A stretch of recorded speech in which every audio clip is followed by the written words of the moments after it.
नमस्कार, स्वागत है आपका रिपब्लिक भारत के डिजिटल प्लेटफॉर्म पर। मैं हूं आपके साथ अनामिका सिंह काली। शुरुआत कर रहे हैं बड़ी खबर के साथ जो कि मुंबई से आ रही है, जहां पर मालेगांव ब्लास्ट मामले में सभी आरोपियों को बरी कर दिया गया है। ये बड़ी खबर इस वक्त की, जहां पर मालेगांव ब्लास्ट मामले में प्रज्ञा ठाकुर समेत सभी आरोपियों को फिलहाल कोर्ट ने बरी कर दिया गया है।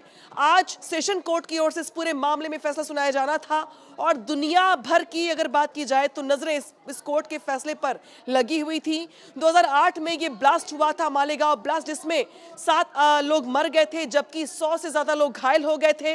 इस पूरे मामले की सुनवाई में 17 साल लग गए। 17 साल के बाद आज वो मौका आया जब कोर्ट के फैसले का सभी को इंतजार था और कोर्ट से ये बड़ा फैसला आया है।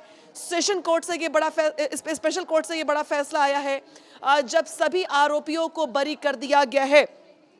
बड़ी बात बता दें आपको इससे जुड़ी हुई, जहां पर मालेगांव मामले में अगर बात की जाए तो यहां पर 29 सितंबर 2008 को ये ब्लास्ट हुआ था जिसमें 6 लोगों की मौत हुई थी, 100 लोग घायल हो गए थे। और बड़ी बात यहां पर यह है कि इस पूरे मामले में 7 आरोपी जो थे बनाए गए थे, जिसमें प्रज्ञा सिंह ठाकुर, इसके अलावा लेफ्टिनेंट कर्नल प्रसाद श्रीकांत पुरोहित, मेजर रमेश उपाध्याय, अजय राहिकर, सुधाकर द्विवेदी, सुधाकर चतुर्वेदी, समीर कुलकर्णी। और 17 सालों के इंतजार के बाद आज वो दिन आया है जब कोर्ट ने सबूतों के अभाव में सभी आरोपियों को बरी कर दिया है।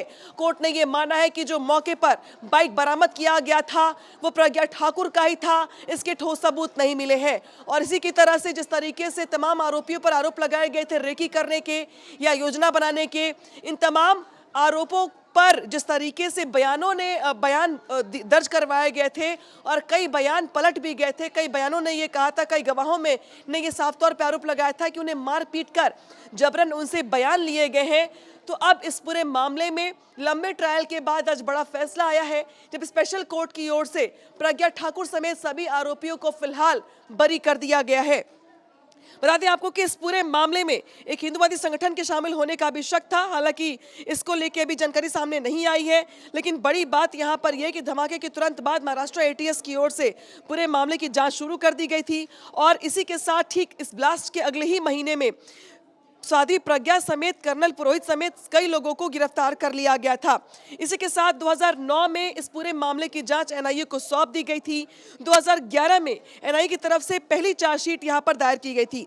साल 2016 में एनआईए ने साध्वी प्रज्ञा और 6 अन्य आरोपियों के खिलाफ मकोका हटाकर नई चार्जशीट दायर की गई थी, जिसमें सबूतों के अभाव का हवाला दिया गया था। एनआईए ने यह पाया था कि जो एटीएस ने जो सबूत यहाँ पर दिए हैं वो कहीं ना कहीं से मैनिपुलेटेड है या फिर वो एक तरीके से पुख्ता नहीं पाए गए हैं। इसी के बाद 2017 में सुप्रीम कोर्ट ने कर्नल पुरोहित को बेल दी थी और कोर्ट ने साध्वी प्रज्ञा को भी बेल दी थी।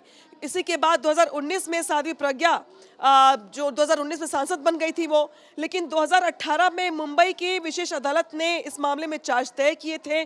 2019 की अगर बात करते हैं हम तो यहाँ पे प्रज्ञा ठाकुर जब भोपाल से सांसद बन गई, इसके बाद साल 2023 से 2024 के बीच कई जो बयान थे वो यहाँ पर दर्ज करवाए गए। हालांकि कई गवाहों ने अपने बयान पलट दिए और एटीएस पर दबाव बनाने का आरोप लगाया और ये कहा कि साल 2009 में उनसे जवाब जब मांगे गए थे, जब उनसे गवाह और बयान लिए गए थे, तब उन पर प्रेशर बनाया गया था, मारपीट की गई थी। हालांकि गवाहों के बदलने के बाद कोर्ट ने यहां पर अपनी ओर से नाराजगी जाहिर भी की थी और ये कहा था कि ये बयानों का बदलना केस को कमजोर करता है। लेकिन अब तक इस पूरे मामले में 323 गवाहियां हुई हैं और 17 साल इंतजार करना पड़ा। हालांकि एक लंबा वक्त यहां पर प्रज्ञा ठाकुर समेत तमाम आरोपियों ने जेल में गुजारा है, लेकिन आज फैसले की घड़ी थी, जिसके चलते सुबह फैसले के पहले ही प्रज्ञा ठाकुर, सुधीर कुलकर्णी समेत तमाम जो आरोपी थे वो कोर्ट परिसर में पहुंच गए थे। और बड़ी बात यहां पर यह कि फिलहाल कोर्ट का फैसला पूरे मामले को लेकर आ गया है और कोर्ट ने सभी आरोपियों को बरी कर दिया है, सभी आरोपों को कमजोर पाया है।